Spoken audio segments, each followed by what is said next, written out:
السلام علیکم my dear and respected thinkers. اکثر یہ خیال آتا ہے کہ ہمارا سماج، ہمارے رسم و رواج تعلیم یافتہ نہیں بلکہ ایک کمزور ذہنی طور پر مفلوج قوم کا نقشہ کھینچ رہے ہیں۔ جہیز جیسی قباحت کو ہی لے لیں، اتنی بڑی معاشی، معاشرتی، تعلیمی، تخلیقی ترقی کے باوجود ابھی بھی پاکستانیوں کی ایک کثیر تعداد ذہنی غلامی اور تنگ نظری کا شکار ہے۔ جہیز کی بیماری لاحق ہے۔ مادہ پرستی کے اس دور میں ہم بے جا توقعات طمع رکھے ہوئے ہیں۔ شاید ہم یہ اپنا حق سمجھتے ہیں کہ بیٹی والوں سے جس چیز کا بھی مطالبہ کیا جائے ان کا فرض ہے کہ اس مانگ کو پورا کریں۔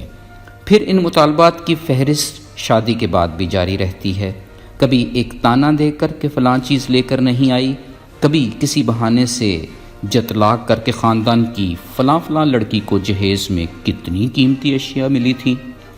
مادی چیزوں کی اوڑ میں لڑکی کی نفسیات سے کھیلاؤ ہوتا رہتا ہے، شخصیت ٹوٹنا پھوٹنا شروع ہو جاتی ہے، یوں ازدواجی زندگی میں دراڑیں پڑنا شروع ہو جاتی ہیں۔ دوسری جانب کچھ لڑکی والے بھی جہیز کی اس لعنت میں انوالو ہو جاتے ہیں، اس وجہ سے کہ خاندان میں ناک نہ کٹ جائے، یا یہ کہ اللہ نے ہمیں دیا ہے تو ہم اپنی بیٹی کو کیوں نہ دیں۔ یہ روش بھی کبھی کبھار دوسروں کی طمع و لالچ کا باعث بنتی ہے۔ اب سب سے پہلے ذمہ داری کا بوجھ لڑکے اور لڑکی کے خاندانوں پر آتا ہے کہ وہ اپنی سوچ بدلیں، اپنے بچوں کی بے جا خواہشات کو پورا کرنے کے چکر میں مادیت کے دلدل میں نہ دھنس جائیں، دیکھا دیکھی کے چکر سے نکل کر حقیقت کی دنیا میں آئیں، آئیڈیلزم کا شکار مت ہوں۔ کان بھرنے والے ہمارے دوست ہرگز نہیں ہو سکتے۔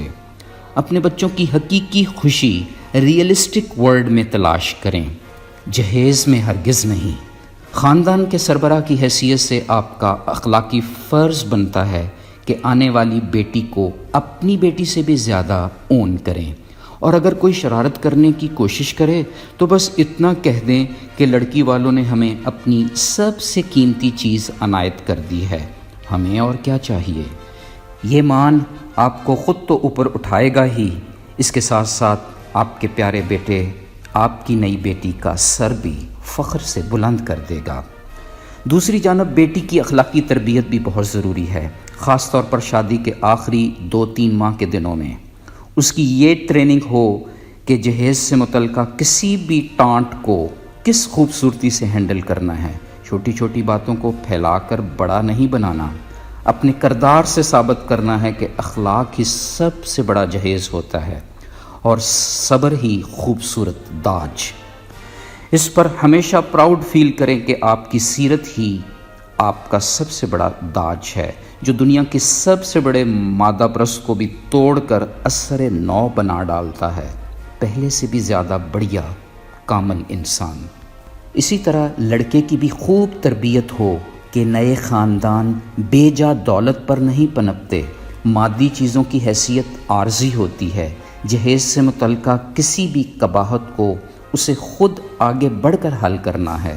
خودداری کا تقاضا بھی یہی ہے کہ آنے والے جیون ساتھی کو خلوص سے خوش آمدید کہے۔ مرد کی شان بھی یہی ہے کہ وہ بانٹتا ہے، مانگتا نہیں۔ ایسا ہی مرد بخوبی جانتا ہے کہ اچھی بیوی، پاک سیرت زوجہ دنیا کے انمول ترین جہیز سے کہیں بڑھیا ہے۔ اللہ حافظ۔